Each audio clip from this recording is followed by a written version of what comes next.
Welcome to ONG TV. பொதுவாகவே நம்ம பசங்களுக்கு வந்து வேலை தேடுறதுல நிறைய கன்ஃபியூஷன் இருக்குது. எந்த எந்த லைனில் போகிறது அப்படின்னு இருக்குது. இப்போது இன்ஜினியரிங் படிக்கிறவங்க இருக்காங்க, டாக்டர்ஸ் படிக்கிறவங்க இருக்காங்க. அவங்கெல்லாம் அந்த அந்த ப்ரொஃபஷனல் என்ன வேலைக்கு போக போகிறோன்றதை ஏற்கனவே முடிவு பண்ணி அதை படித்து அந்த வேலைக்கு போகிறாங்க. சில பேர் அந்த என்ன படித்தோமோ அதை விட்டுட்டு வேறு வேலைக்கு போகிறதா இருக்குது. அதுதான் பேஷன். நம்ம ஃப்யூச்சரில் இது ஆகணும்னு நினைப்பாங்க. பேரண்ட்ஸோட ஒரு ப்ரெஷர்னால் அவங்க வந்து அவங்களோட விருப்பம், ஏன்னா பேரண்ட்ஸ் என்ன விருப்பப்படுறாங்களோ அந்த படிப்பை படிச்சிருப்பாங்க. ஆனாலும் அதை தாண்டி அவங்க வந்து அவங்களுக்கு என்ன பிடிக்குமோ அதுக்கு போயிருப்பாங்க.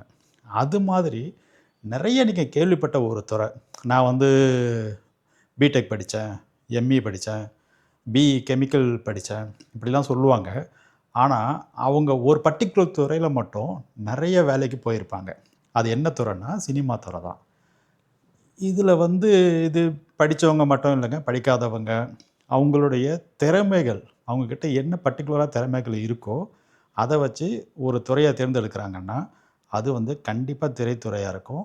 உங்கள் எல்லாருக்குமே அந்த மாதிரி ஒரு துறையில் வேலைக்கு போகணும் அப்படின்ற ஒரு விருப்பம் இருக்கும். அந்த துறை அதில் என்னெல்லாம் வேலை வாய்ப்புகள் இருக்குது அப்படின்றத பற்றி தான் இந்த நிகழ்ச்சியில் நாம் இப்போ பார்க்க போகிறோம். சரி, இப்போது சினிமா துறை அப்படின்னதும் நிறைய பேருக்கு உடனே நான் வந்து நடிகர் ஆகணும், பர்டிகுலராக இந்த ரீல்ஸு ஷார்ட்ஸ்லாம் வந்த பிறகு தன்னோட திறமையெல்லாம் காட்டி நடிகர் ஆகணுன்ற விருப்பம் எல்லாருக்கும் இருக்குது. இது ஒரு பக்கம். இன்னொரு பக்கம் வந்து நான் நல்ல கதை எழுதுவேன், அதனால் டைரக்டர் ஆகணும் அப்படின்ற ஆசையும் எல்லாருக்கும் இருக்குது. இது எல்லாமே பார்த்திங்கன்னா ஒரு லட்சத்தில் சம்பாதிக்கலான்ற ஒரு கனவும் இது கூட ஆட் ஆகிருக்கும், திறமையும் சேர்த்துருக்கும். அதே நேரத்தில் ஒரு நம்ம நிறையா கோடியில் சம்பாதிக்க முடியும், லட்சத்தில் சம்பாதிக்க முடியும் உடனடியாக அப்படின்ற ஒரு கனவும் இதனோட சேர்ந்தும் போது தான் நடிகராகவோ நீங்கள் வந்து ஒரு இயக்குனராகவோ ஆக முயற்சி பண்ணுறாங்க. இதில் ரொம்ப ரேராக வந்து மியூசிக் டைரக்டர் ஆகணும், எடிட்டர் ஆகணும், கலரிஸ்ட் ஆகணும், இது மாதிரி நிறைய துறை இருக்குது சினிமாவில். இப்போ நம்ம எல்லாருக்கும் பொதுவாகவே எல்லாருக்கும் தெரிஞ்ச ஒரு 2 துறை அப்படின்னா நடிக்கிறதும் டைரக்ஷன் மட்டும் தான் நினைக்கிறோம். ஆனால் இதுக்கு பின்னாடி நிறைய துறைகள் இருக்குது. இதில் எல்லாமே உங்களுக்கு வேலை வாய்ப்புகள் கொட்டியிருக்கு. அதாவது நீங்கள் வந்து நேராக நடிகர்ன்றது ஒரு பர்டிகுலர் இது ஹீரோ ஆகிறது, இல்லைன்னா துணை நடிகர் ஆகிறது, இல்லைன்னா தங்கச்சி, அக்கா, தம்பி இது மாதிரி நடிக்கிறது. இதில் கொஞ்சம் லிமிட்டேஷன் இருக்கும். அதே மாதிரி இசையமைப்பாளர் அப்படி எடுத்திங்கன்னா இசையமைப்பாளர் மட்டும் தான் நீங்கள் நினைப்பீங்க. இப்போ ஏஆர் ரஹ்மான், இளையராஜா இவங்கள மட்டும் தான் நீங்கள் நினைக்கிறீங்களே தவிர அவங்களுக்கு பின்னாடி நிறைய வேலை வாய்ப்புகள் இருக்குது இசைத்துறையில். இது ஒரு பக்கம். அப்புறம் எடிட்டிங்கிற ஒரு டிபார்ட்மெண்ட் ரொம்ப தெரியாத ஒரு விஷயமா இருக்கும். இந்த எடிட்டிங்கில் பார்த்தீங்கன்னா எடிட்டிங்கு கீழே எடிட்டருக்கு அசிஸ்டன்ட் இருப்பாங்க. அது மாதிரி இருக்கும். மியூசிக்கில் பார்த்தீங்கன்னாலும் ஆடியோ ரெக்கார்டர், அதாவது சவுண்ட் என்ஜினியர் அப்படின்னு சொல்லுவாங்க. அது ஒரு டிபார்ட்மெண்ட், தனியாக பெரிய ஒரு டிபார்ட்மெண்ட் பின் சைட்லேருந்து இயங்கிட்டு இருக்கும். இது மாதிரி நிறைய, அதாவது நீங்கள் திரைக்கு வர்றதுக்கு முன்னாடி எடுத்திங்கன்னா லட்சக்கணக்கான வேலைகள் உங்களுக்கு இந்தியா முழுவதுமே கொட்டி கிடக்குது. அதில் தமிழ்நாட்டிலே உங்களுக்கு வந்து எவ்வளோ படங்கள் ஷூட் போயிட்டுருக்கு, அப்புறம் இது டெலிவிஷன் சீரியல்ஸ் போயிட்டுருக்கு, இதில் எல்லாமே வேலைகள் போயிட்டுருக்கு. இதில் டீட்டெயிலான என்ன வேலை வாய்ப்புகள், அதாவது நான் வந்து உங்களுக்கு வந்து நீங்கள் நடிகர் ஆவதை பற்றியோ, இயக்குனர் ஆகிறத பற்றியோ, மியூசிக் டைரக்டர் ஆகிறத பற்றியோ, தயாரிப்பாளர் ஆகிறத பற்றியோ நான் பேச போகிறதில்ல. சாதாரண வேலை. இப்போ நீங்கள் வேலைக்கு போனால் மாதத்துக்கு இவ்வளோ பணம் நீங்கள் வீட்டுக்கு எடுத்துகிட்டு போகலாம். நீங்கள் வந்து இப்போது கொரியர் சர்வீஸ் போகலான்னு நினைக்கிறாங்க. அதாவது என்ன சொல், ஜொமேட்டோ, ஸ்விக்கியில் வேலை செய்கிறாங்க, அப்புறம் கொரியரில் வேலை செய்கிறாங்க. இது எல்லாமே வந்து ரொம்ப லாங் டேர்ம் இருக்காது. ஆனால் சினிமா துறையில் நிறைய வேலைகள் இருக்குது. அதை முயற்சி செய்து அந்த வேலைகளுக்கு நீங்கள் போயிட்டீங்கன்னா உங்களுக்கு லாங் டேர்ம் இன்கம் இருக்கும். அதே நேரத்தில் உங்களுடைய திறமையும் உங்களுடைய உழைப்பும் இருந்ததுன்னா நீங்கள் அடுத்த லெவலுக்கு போயிட்டு நீங்கள் என்ன நினைக்கிறீங்களோ அதை சாதிக்க முடியும். நீங்கள் கோடியிலையும் சம்பாதிக்க முடியும். ஆனால் இந்த துறைகளை பற்றிலாம் பெரிய அவேர்னஸ் கிடையாது. நம்ம எல்லாமே இந்த மேஜராக இருக்க மெயின் துறையை பற்றி மட்டும்தான் பார்த்துட்டு இருக்கிறதுனால பின்னாடி இருக்க இந்த துறைகளெல்லாம் என்ன அப்படின்றத இப்போ இந்த நிகழ்ச்சியில் உங்களுக்கு நான் தெளிவாக சொல்ல போகிறேன். சரி, இப்போது ஒரு படத்தை நீங்கள் பார்க்குறீங்க. அந்த படத்துக்கு பின்னாடி என்னெல்லாம் நடக்குது அப்படின்றத நம்ம ஒரு கற்பனையாக எடுத்துக்கலாம். ஒரு படம் ஷூட் பண்ண போகிறாங்க, ஒரு காட்சியை எடுக்க போகிறாங்க. அந்த சீன் எடுக்கிறதுக்கு பின்னாடி நம்ம என்னெல்லாம் நடக்குதுன்றத ஒரு கற்பனையாக நம்ம வந்து பார்க்குறோம். அதாவது ஒரு செட்டில் வந்து ஒரு சாங் ஷூட் நடக்க போகுதுன்னு வச்சுக்கங்க. அந்த சாங் ஷூட்டுக்கான எல்லா அரேஞ்ச்மெண்ட்ஸும் அங்கே நடந்துகிட்ருக்கும். அதில் முதல்ல யார் இருப்பாங்கன்னு பார்த்தீங்கன்னா கேமராமேன். கேமராமேனோட டிபார்ட்மெண்ட்னு ஒன்று இருக்கும். கேமராமேனுக்கு முன்னாடியே கேமராமேன் டிபார்ட்மெண்ட் இருக்கும். அதாவது கேமரா. கேமரா வரும்போது கேமரா கூட அசிஸ்டன்ட்ஸ். இதுதான் நம்ம பார்க்குற வேலைவாய்ப்பு. கேமராமேன் வந்து அது ஒரு பெரிய லெவலில் இருப்பார். அவரோட இதை இப்போ நம்ம பார்க்க வேணாம். கேமராவுக்கு அசிஸ்டன்ஸ். அந்த கேமராவோட எக்யூப்மெண்ட் கொண்டு வராங்க இல்லையா, அதுக்கு ஒரு அசிஸ்டன்ட். அதில் ஒரு 3 செக்ஷன் இருக்குது. அதுவும் நம்ம டீட்டெயிலாக பார்க்கலாம். முதல்ல என்னெல்லாம் வேலை வாய்ப்புகள். கேமரா அசிஸ்டன்ட்ஸ்னு ஒரு செட் இருக்கும். அதுக்கப்புறம் இந்த கேமரா வந்து லைட்ஸ் வேணும் இல்லையா, அந்த இடத்த பிரைட் பண்ணணும். பிரைட் பண்ணால் தான் உங்களுக்கு வந்து விஷுவலாக ரொம்ப அழகாக இருக்கும். அந்த லைட்ஸ் எல்லாம் வந்து எக்யூப்மெண்ட்ஸ் இருக்கும். அந்த லைட்ஸுக்கு பின்னாடி ஒரு குரூப் இருக்கும். ஒரு குரூப் ஆஃப் பீப்புள் இருப்பாங்க. அவங்க யாருன்னு பார்த்தீங்கன்னா லைட் மேன்ஸ். இது கொஞ்சம் ஹியூஜாகவே இருக்கும். கொஞ்சம் பெரிய குழு. லைட் மேன்ஸ்ன்றது ஒரு பெரிய குழு, நிறைய பேர் இருப்பாங்க. அதில் வேலை வாய்ப்புகள் இருக்குது. அதுக்கப்புறம் என்ன நீங்கள் பார்த்துருப்பீங்க, கிரேன் பார்த்துருப்பீங்க, அப்புறம் ட்ராலி, இதெல்லாம் லைட்மேன்லேயே வரும். ஆனால் இதுக்கு எல்லாமே ஆட்கள் தேவைப்படுது.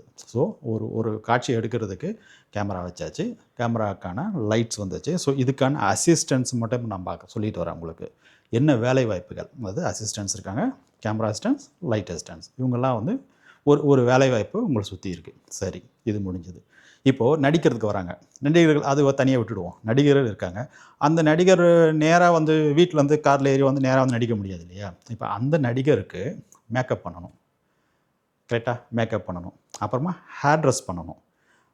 ஸோ இது என்னாச்சுன்னா மேக்கப் மேனோட அசிஸ்டண்ட்டு, ஹேர் ட்ரெஸ்ஸர் அவங்களோட அசிஸ்டண்ட்டு, காஸ்டியூமர். அந்த நடிகருக்கு ட்ரெஸ் கொடுக்கணும் இல்லையா, காஸ்டியூமர் இருப்பாங்க. காஸ்டியூமருக்கு டெய்லர்ஸு, அது டீட்டெயிலாம் ஒவ்வொன்றா பார்க்கலாம். இது ஒரு செக்ஷன். இது ஒரு பெரிய இதுக்கான ஒரு குழு. நடிகருக்கு பின்னாடி ஒரு குழு இருக்கும். அவரை ரெடி பண்ணி எடுத்துகிட்டு வந்து செட்டில் விட்டு அழகாக காமிச்சா அது மட்டும்தான் இது நடக்கும். சரி, கேமரா வந்தாச்சு, லைட் வந்தாச்சு, நடிகருக்கு மேக்கப் பண்ணி வந்துட்டாங்க. இப்போ என்ன எடுப்பாங்க, யார் எடுப்பாங்க? இயக்குனர், டைரக்டர். சரி, டைரக்டர் மட்டும் வந்து அவர் தனியாக வந்து எல்லாமே பண்ணிவிடுவாரா? பண்ண முடியாது. அவருக்கு ஒரு அசிஸ்டன்ஸ் குரூப் இருக்கும். அசோசியேட் டைரக்டர், அசிஸ்டன்ட் டைரக்டர்ஸு, இது மாதிரி கோ டைரக்டர், இப்படி ஒரு பெரிய ஒரு குரூப் வந்து அவருக்கு கீழே இருக்கும். இப்போ பார்த்தீங்களா, நீங்கள் இது வரைக்கும் என்ன பார்த்துருப்பீங்க? நடிகர்கள், டைரக்டர், கேமராமேனு, மியூசிக் டைரக்டர், இது மாதிரி பெரிய ஆட்கள் மட்டும்தான் நீங்கள் மைண்டில் வச்சுருப்பீங்க. ஆனால் நீங்கள் திரைத்துறையில் இதுக்கு கீழே இவ்வளோ பேர் இருக்காங்க. அதாவது ஒரு காட்சியை இன்னைக்கு காலையிலேருந்து சாயந்தரம் வரைக்கும் எடுக்க போகிறாங்க அப்படின்னா, இதுக்கு பின்னாடி குறைந்தபட்சம் 100ல் இருந்து 300 பேர் அந்த இடத்துல இருப்பாங்க. இது இப்போ நான் உங்களுக்கு கொஞ்சம் தான் சொல்லியிருக்கேன். அடுத்தது காலையில் டிஃபன் சாப்பிடணும் இல்லையா, நீங்கள் ஷூட்டிங் வரும்போது டிஃபன் சாப்பிடணும். டிஃபன் சாப்பிட்றதுக்கு என்ன வேணும்? ஃபுட்டு வேணும். ஹோட்டலில் போய் சாப்பிட முடியாது. ஹோட்டலில் வந்து வாங்கிட்டு வர முடியாது இவ்வளோ பேருக்கு. ஸோ இங்கே ஒரு ப்ரொடக்ஷன் டிபார்ட்மெண்ட் ஒன்று இருக்கும். இவங்க வந்து ப்ரொடக்ஷன் சாப்பாடை வந்து அங்கே தயாரிப்பாங்க, அதை பரிமாறவங்க. இது ஒரு குரூப்பு, இது ஒரு அசிஸ்டன்ட், இது ஒரு டீம், இது ஒரு குழு வேலை செஞ்சிட்ருக்கோம். அப்புறம் பார்த்தீங்கன்னா ஆர்ட் டைரக்டர்ஸ். அவர் ஒரு பெரிய ஆர்ட் டைரக்டர்னது அது ஒரு டிபார்ட்மெண்ட். அவர் எக்ஸ்பீரியன்ஸில் வந்திருப்பார். அவருக்கு கீழே கார்பெண்டர்ஸு, அந்த செட்டர்ஸ் ரெடி பண்ணுறவங்க, பெயிண்டர்ஸு, எலக்ட்ரிக்கல் டிபார்ட்மெண்ட்டு, இது எல்லாம் சேர்ந்தால் தான் அங்கே ஒரு செட்டு வந்து உருவாகும். ஸோ இதனோட அசிஸ்டன்ஸு ஒரு பெரிய குரூப் இருக்கும். இது வரைக்கும் வந்தாச்சு. இப்போ அசிஸ்டன்ட் டைரக்டர்ஸ் பார்த்தாச்சு, ஆர்ட் டைரக்டர் குரூப் பார்த்தாச்சு, கேமரா அசிஸ்டன்ஸு, ஃபுட் ப்ரொடக்ஷனில் இருக்க டீம்ஸ் பார்த்துட்டோம். ஸோ இது இப்போவே உங்களுக்கு ஆவரேஜாக தெரிஞ்சுக்கும் எவ்வளோ வேலை வாய்ப்புகள் இது பின்னாடி இயங்கிட்டுருக்கு. சரி, இந்த காட்சி வந்துட்டு இது சப்போஸ் இது ஒரு பாடல், ஒரு சாங் எடுக்க போகிறாங்க வச்சுங்க. இங்கே வந்து டான்ஸ் மாஸ்டர் இருப்பார். டான்ஸ் மாஸ்டர் வந்து அவருக்கு டான்சர்ஸ் இருப்பாங்க. அந்த டான்சர்ஸ் அப்புறம் அந்த டான்சர்ஸ்லாம் மேக்கப் பண்ணணும், அதெல்லாம் இவங்களே பண்ணணும். அதுக்கு ஒரு குரூப் இருக்கும். அப்புறம் அந்த டான்சர்ஸ் குரூப் அது ஒரு பெரிய மாஸில் இருக்கும். ஸோ இப்போ நான் என்ன சொல்ல வரேன்னா, உங்களுக்கு வேலை வாய்ப்புகள் சின்ன லெவல் வேலை வாய்ப்புகள். நேரடியாக நீங்கள் வந்து கோடியில் பணம் சம்பாதிக்கணும், பெரிய ஹீரோ ஆகணும், டைரக்டர் ஆகணுன்றது வந்து உடனடியாக அச்சீவ் பண்ண முடியாது. ஸோ இந்த டிபார்ட்மெண்ட்டெல்லாம் உங்களுக்கு வேலை இருக்குது. இதில் நீங்கள் எந்த நோக்கி போகிறீங்க? அசிஸ்டன்ட் டைரக்டராக சேர்ந்தீங்கன்னா நீங்கள் இயக்குனர் ஆகிறதுக்கான வாய்ப்புகள் அதிகம். லைட் மேனாக போகிறீங்க, லைட் மேன்லேருந்து அடுத்த லெவல் பார்த்தீங்கன்னா உங்களால் கேமராமேன் ஆகிறதுக்கு வாய்ப்புகள் அதிகம். இது மாதிரி செட் அசிஸ்டன்ஸ் அப்படின்னு போகிறீங்க அப்படின்னா நீங்கள் வந்து ஆர்ட் டைரக்டர் ஆகிறதுக்கான வாய்ப்புகள் அதிகம். இது எல்லாத்துக்குமே ஒரு எக்ஸ்பீரியன்ஸ் நீங்கள் கேதர் பண்ணணும். எக்ஸ்பீரியன்ஸ்னால் நீங்கள் வந்து வேலை செய்யணும். ஒரு 5 வருஷம், 10 வருஷம், 15 வருஷம் நீங்கள் வேலை செய்யும் போது உங்களுடைய திறமையை நீங்கள் வளர்த்துக்கிட்டிங்கன்னா நீங்கள் வந்து இந்த இடத்துக்கு போக முடியும். ஸோ வேலை வந்து இல்லை அப்படின்றது சொல்லிகிட்டு இருக்கிறத விட இப்போ வேலைகள் இவ்வளோ இருக்குது இதுக்குள்ளே வர்றது. சரி, இப்போ இதெல்லாம் நான் வந்து ரொம்ப ஈஸியாக சொல்லிட்டேன். இவ்வளோ வேலை வாய்ப்பு இருக்குது. நீங்கள்லாம் இதிலலாம் போய் வேலை செய்யலாம் அப்படின்னு நீங்கள் நேராக போயிட்டு ஏவிஎம் ஸ்டுடியோ வாசலில் போய் நின்று, சார் எனக்கு இவர் சொல்லிட்டாரு, அதனால் வந்து எனக்கு வேலை கொடுங்க, நான் வந்து எல்லா வேலை என்ன வேலைலாம் செய்கிறேன் அப்படின்னு கேட்டிங்கன்னா கொடுப்பாங்களா? கொடுக்க மாட்டாங்க. இதில் என்ன ஒரே ஒரு மற்ற வேலைகளுக்கும் இந்த சினிமா துறையில் இருக்க வேலைகளுக்கும் உங்களுக்கு ஒரே ஒரு வித்தியாசம் என்ன இருக்குன்னா, இங்கே வந்து யூனியன் அப்படின்ற ஒரு ஸ்ட்ரக்சர் ஆப்ரேட் ஆகிட்டு இருக்கும். அந்த யூனியன்ன்றது வந்து இந்த தொழிலாளர்களை நீங்கள் ஒரு வேலைக்கு போயிட்ட பிறகு உங்களுக்கான பாதுகாப்பு, உங்களுக்கான சப்போர்ட்டுக்காக தான் இந்த யூனியன் இருக்குது. ஸோ இதில் நீங்கள் யூனியன் மெம்பர் ஆகணும். அது அது அது ஆகிறதுக்கு ஒன்று இருக்குது.